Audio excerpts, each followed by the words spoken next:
Eis-me aqui outra vez. Olá, que a graça e a paz esteja com todos.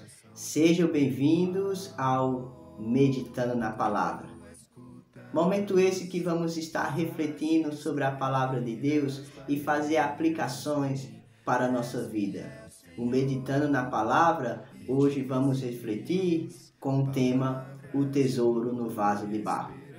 O mundo está cheio de tesouros. Os museus, por exemplo, têm tesouros valiosíssimos e são elaboradas medidas cautelosas para proteção. Esses tesouros, milhares de pessoas desejam ver, e os museus não permitirá que alguém se aproxime para não causar danos ou até mesmo furtos. Tem dispositivos de segurança que acionam os alarmes no momento que alguém se aproxima. Toda classe de tesouro estão nos museus ou a possibilidade na casa do proprietário que tem esse tesouro. Requer tratamento especial, pois seria um dano imenso se esses objetos fossem destruídos. Como é valioso um tesouro? O apóstolo Paulo expressa em 2 Coríntios capítulo 4, versículo 7. Temos um tesouro no vaso de barro. Vasos de barro eram encontrados facilmente e estavam em todos os lugares. Eram baratos e quebravam com facilidade. Diferente dos vasos de metais, que podiam ser consertados, ou os de vidro, que poderiam ser derretidos, são materiais reaproveitáveis. Tais vasos de barro, uma vez quebrados, tinha que ser jogado no lixo. Tal vaso que representa algo tão frágil. Paulo diz que tem um tesouro que expressa a excelência do poder de Deus. Paulo está dizendo em sua segunda carta aos Coríntios que o tesouro é o ministério do Evangelho.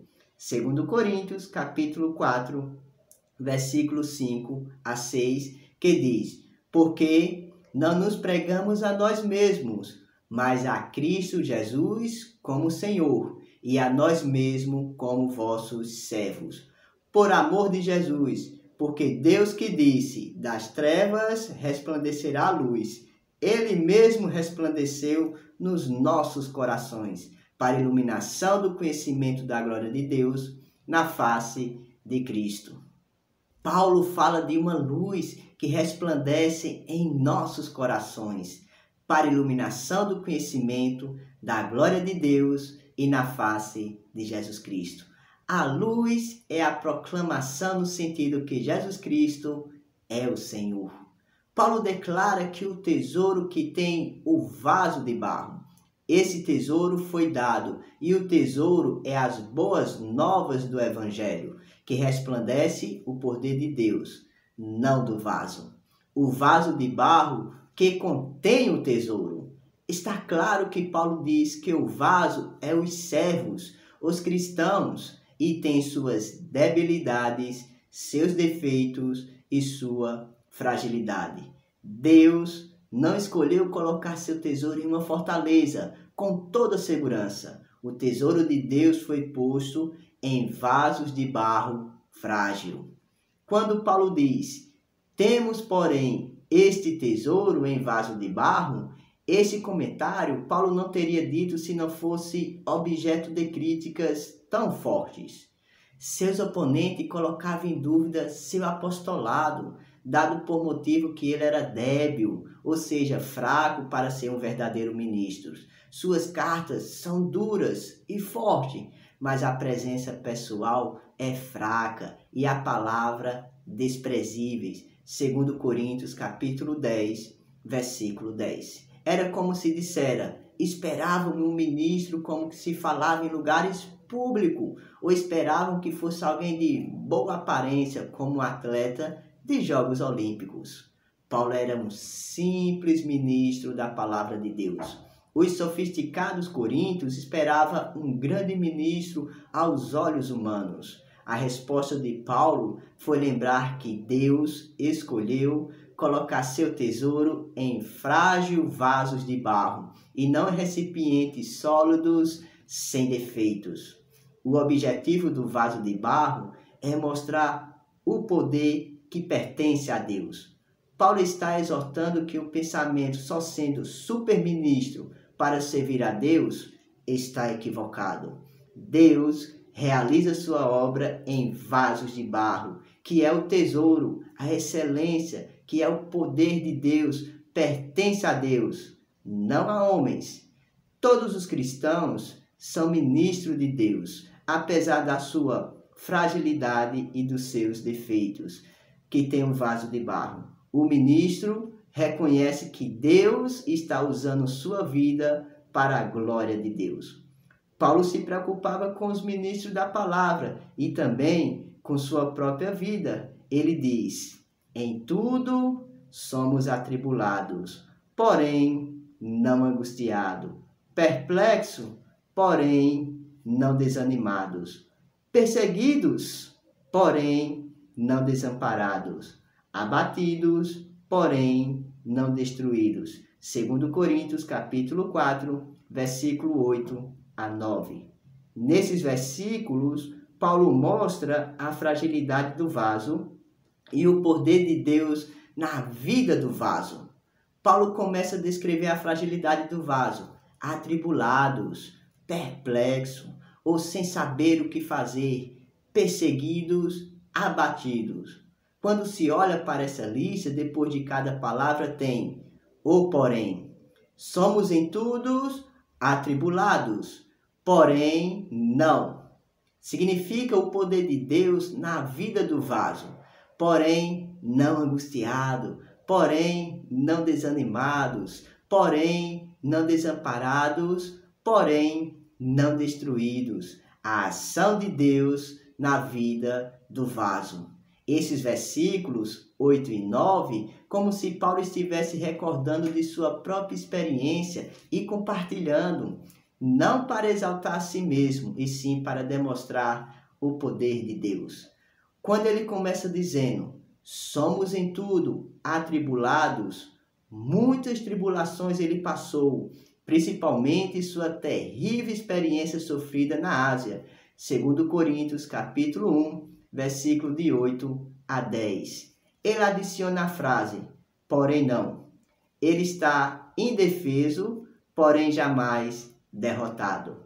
Apesar de sua falta de recurso, jamais foi vencido. As palavras de Paulo que ele estava atribulado, mas não angustiado.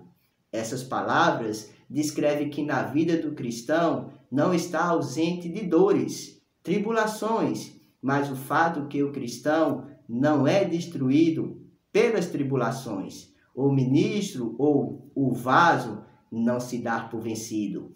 Perplexos, desanimados, perseguidos, abatidos, até mesmo desamparado por outros irmãos em Cristo, como o próprio Paulo passou. Porém, a palavra de Deus é: não te deixarei, nem te desampararei. Hebreus capítulo 13, versículo 5. Paulo sabia que os vasos de barro seriam vítima de numerosos ataques, porém não estão destruídos. O vaso, características com sua confiabilidade em Deus, não angustiado, não desanimado, não desamparado e não destruídos. A palavra, porém não, descreve a convicção que temos de que o poder de Deus atua na vida dos vasos de barro. Esse ensinamento de Paulo demonstra que não se deve ter vergonha de ser o ministro da palavra, apesar da fragilidade que temos. Paulo diz que sua fragilidade demonstra que ele estava levando no seu corpo o morrer de Jesus, 2 Coríntios capítulo 4, versículo 10, que diz: levando sempre no corpo o morrer de Jesus, para que também na sua vida se manifeste no nosso corpo. O próprio Jesus havia sido um homem indefeso, que foi perseguido por seus inimigos. Jesus foi igual a seus servos, um vaso de barro, que sofreu tribulações, angustiado, perseguido e desamparado. A fragilidade do cristão constitui a participação da vida de Jesus Cristo. Paulo declara em seu próprio corpo tem as marcas de Jesus Cristo. Gálatas capítulo 6, versículo 17, que diz: quanto ao mais, ninguém me moleste, porque eu trago no corpo as marcas de Jesus. Aplicações para nossas vidas. Somos vasos de barro. Todos nós somos ministros da palavra. Temos o tesouro que é o poder de Deus, as boas novas que é de Deus, não nossa.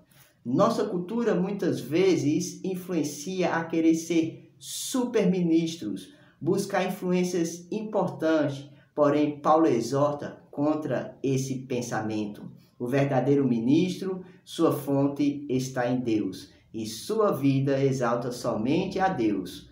Os coríntios precisam entender isso. Nós precisamos entender também.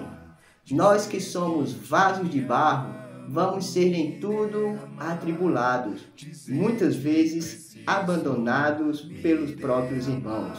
Mas devemos sempre lembrar da ação de Deus na vida do vaso. Em tudo somos atribulados, porém não angustiados, perplexos, porém não desanimados, perseguidos, porém não desamparados, abatidos, porém não destruídos. Que Deus nos abençoe. Escutas e fazes cair as barreiras em mim. És fiel, Senhor, e dizes palavras de amor e esperança sem fim.